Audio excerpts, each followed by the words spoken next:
Welcome. My name is Tamar Manuel Yanatinch. I'm a non-resident senior fellow at the Center for Universal Education at Brookings here. And good morning to everyone here in D.C. and also online.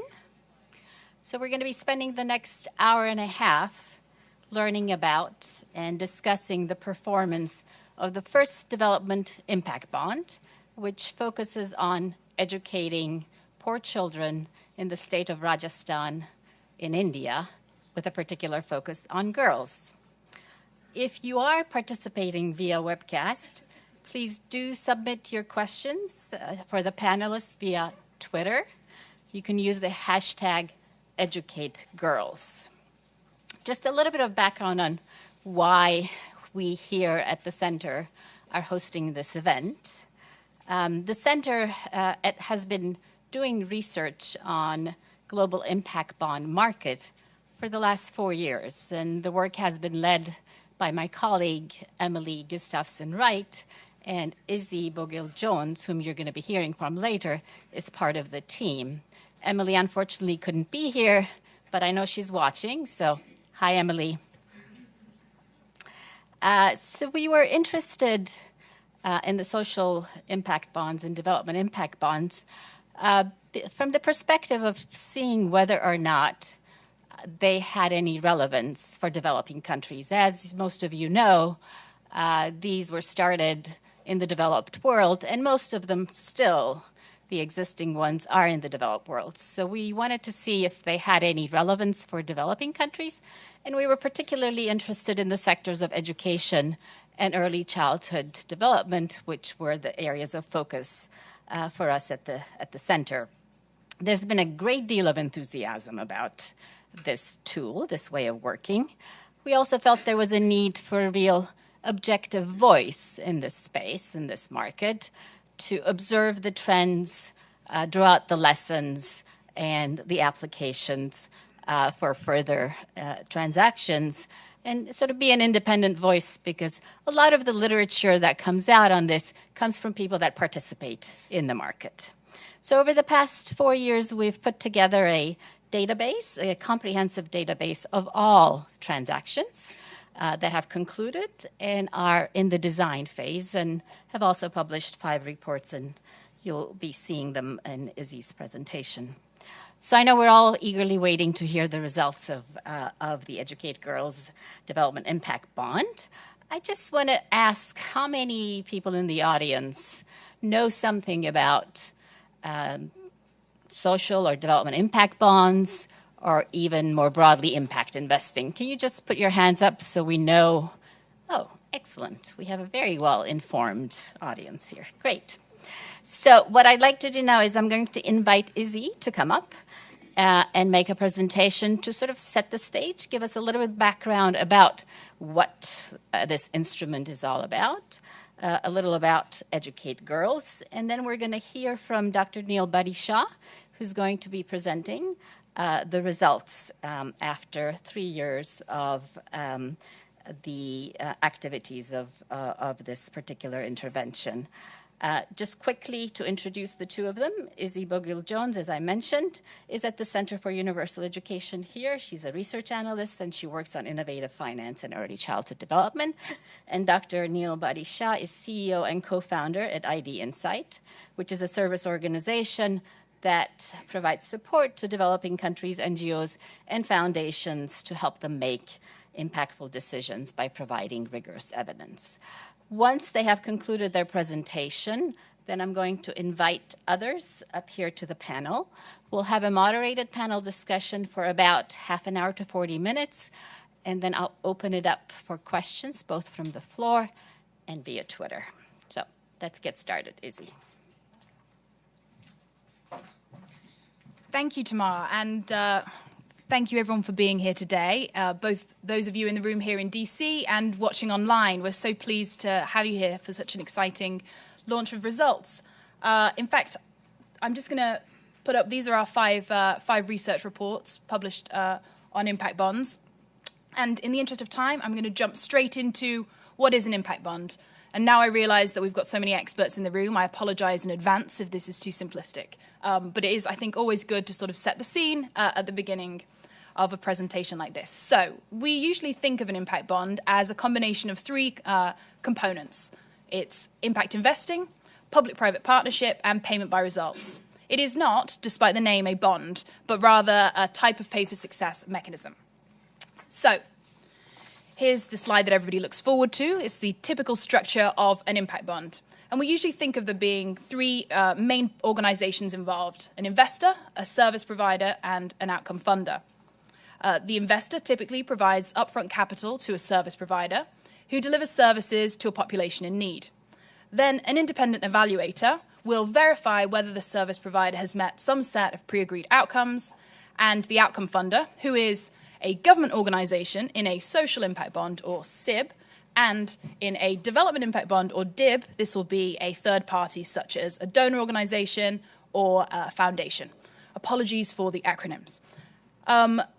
So in the case of success, the outcome funder is going to repay the investor the agreed principal plus some return.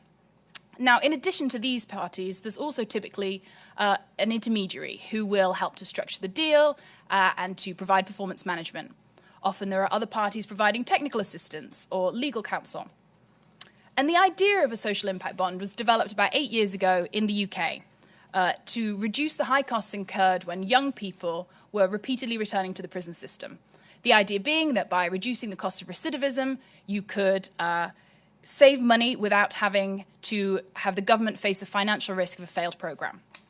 Now, this differs from traditional payment by results, as you're shifting the risk away from the outcome funder and the service provider, while also being able to potentially encourage innovation and increase the capacity of service providers. So, what do we know now about impact bonds around the world?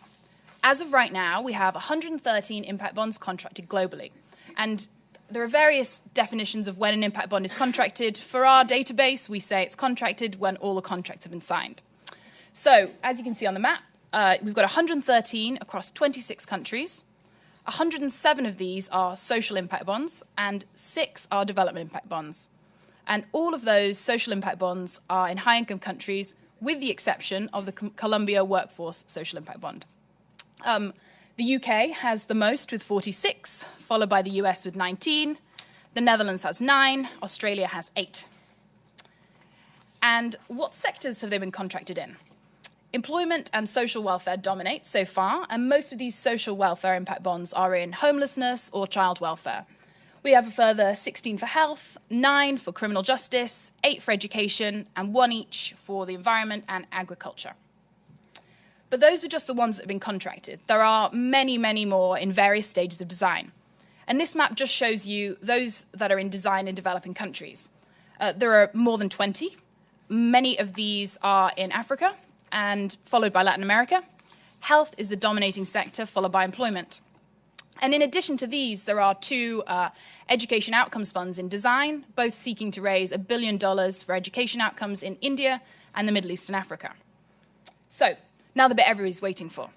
A little bit of background on the Educate Girls DIB before I pass over to Neil Buddy Shah to talk to you about the results. I was hoping there might be some balloons or something coming down, but they don't seem to have appeared, so I'll have to talk to somebody after. Okay. So, we have been really lucky here at Brookings to be able to follow closely the results for the last 3 years of this exciting impact bond. We've had webinars after year 1 and 2 on the results, and so I'm just going to give you a really brief overview here. So this DIB targeted 7,300 children across 166 government schools in Rajasthan, India, identifying out-of-school girls, encouraging increases in attendance and enrollment, and alongside a child-centric curriculum run by volunteers. The outcome metrics were enrollment and learning outcomes across Hindi, math, and English. And while, as you'll see in the next slide, the outcome funder was not the government of Rajasthan is an important partner here, having signed an MOU to allow access to the government schools. The upfront capital was $270,000, and the potential outcomes funds, $422,000. Now, this slide gives you the main partners in the deal, and we are extremely lucky that on the panel immediately following, we're going to have representatives for each of the main partner organizations. So I hope everybody's getting their questions ready. We have UBS Optimus, the investor, who provided capital to Educate Girls, the service provider. Instiglio, the project manager, structured the deal and helped with performance management. ID Insight verified the outcomes, and the Children's Investment Fund Foundation, the outcome payer, agreed to repay UBS Optimus upon the achievement of the pre-agreed results. So, without further ado, I know after 3 years everybody's desperately awaiting these results. So, I'm going to pass on to Dr. Neil Buddy-Shah, who's the evaluator, to tell us about what they found.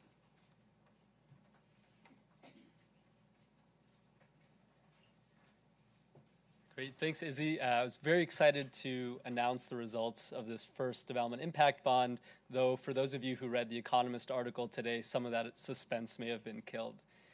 But before diving into the numbers, I want to walk you through some of the methodology and process that we used in order to judge whether, in fact, Educate Girls had improved learning outcomes for these children in southern Rajasthan. So our primary objective as the outcome evaluator was to provide an independent and rigorous assessment of the true impact of Educate Girls on these students in southern Rajasthan in order to trigger payments for the development impact bond. And we did that by looking at two outcomes. The first, which determined 80% of the payments, was learning gains for students in grades 3 through 5, and we measured that using a clustered randomized controlled trial, which I will explain in a second. The second outcome, which determined 20% of the payments, was Educate Girls' ability to identify and re-enroll girl children who had dropped out of school previously. And we evaluated this using a simple pre-post evaluation due to cost considerations.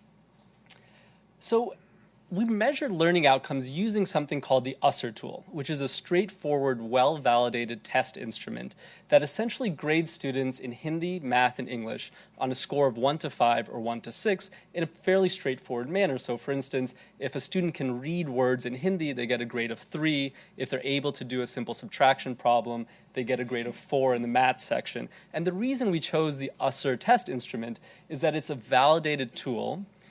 It's been used in many education interventions across India and the world, and therefore that allows us to better place Educate Girls' impact within that larger ecosystem of education interventions.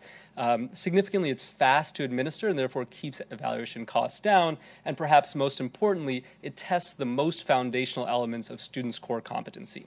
But beyond just choosing robust test instrument, one of the things that we worry about in these kinds of evaluations is how do we know that it's Educate Girls that's driving these learning outcomes as opposed to innumerable other factors that affect student learning, whether that's the government's own programming, other education NGOs, or even contextual factors like was there a drought in that region and parents were pulling their students out of school. And so in order to really pinpoint the true causal impact of Educate Girls, we ran what's called a randomized controlled trial.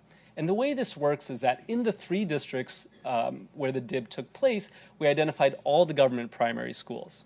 And then we randomly selected half of those schools for Educate Girls to support and kept the other half as comparison or control schools.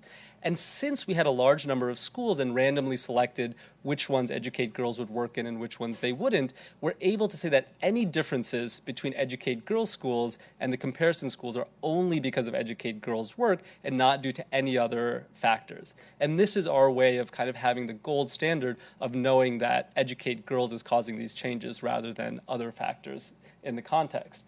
So once we have that randomization, basically all we have to do is look at the treatment schools and measure the aggregate learning gains across them, and then subtract away the learning gains that were seen in the control schools. And then for enrollment of out-of-school girls, we simply look at treatment villages and see what percentage of them Educate Girls was able to re-enroll. So what are the results after all of this methodology? Well, before getting to the year 3, I want to highlight after 2 years, the learning gains for Educate Girls were clearly improving. And so what you see here are the improvements of treatment schools over control schools. And while they were positive and improving, we also see that they were not on track to hit the year 3 target set by the DIB. While for enrollment of out-of-school girls, after 2 years, Educate Girls had nearly reached the target. And so the big question going into year 3 is that would Educate Girls be able to learn enough from their experience of the first 2 years, be incentivized by the DIB mechanism, and therefore adapt their program in order to cross that threshold and really see greater improvements in the final year than they were able to generate in years 1 and 2. So what ended up happening? Impressively, Educate Girls made significant changes to their program and were able to drive massive improvements in learning gains between years 2 and 3 and surpass the threshold set by the DIB by nearly 60%. And this is quite striking of a turnaround. And then for the enrollment of out-of-school girls, they were already close to hitting the target and easily surpassed it in year 3 by 16%. So what do all these numbers mean in very practical terms? The first is that students in Educate Girls increase their learning outcomes 28% more than students in control schools. And for the education or evaluation wonks in the room, this roughly translates to 0.31 standard deviation increase, which by all accounts is an impressive and large improvement in education outcomes compared to other programs that have been rigorously evaluated. Secondly, and perhaps more strikingly, is that Educate Girls was able to drive massive improvements in year 3 such that their students learned 79% more in that third year than their peers in comparison schools. And an easy way to think about this is that that roughly translates to an additional entire year of education. So truly phenomenal gains in year 3. These gains were largely in math and English rather than in Hindi. And finally, the majority of out-of-school girls enrolled were 10 years or older. So now that we've established very rigorously that Educate Girls was able to cross the threshold by a substantial margin in both the learning gains as well as enrollment, what does that mean for the payments? So as referenced earlier, there was terms set at the start of the DIB where UBS would receive an internal rate of return of 15% or around 52% over the 3-year period on a base investment. Based on these results, Children's Investment Fund Foundation will repay UBS their initial investment of $270,000 plus that 52% rate of return on investment over 3 years. UBS is going to then use that payout of $144,000, a third of which will go to Educate Girls, and 2/3 will be reinvested in other development programs. And so I think by all accounts, and we can get into this in the panel, this was a successful DIB, not just because Educate Girls was able to cross the threshold, but also because some of our hypotheses around the way a DIB would function in terms of incentivizing learning, giving flexibility for the implementer to actually adapt their program in the face of data, all played out. And so I'm looking forward to the panel discussion with the other partners. Thank you. Thanks for watching. Be sure to like and subscribe for more videos from Brookings.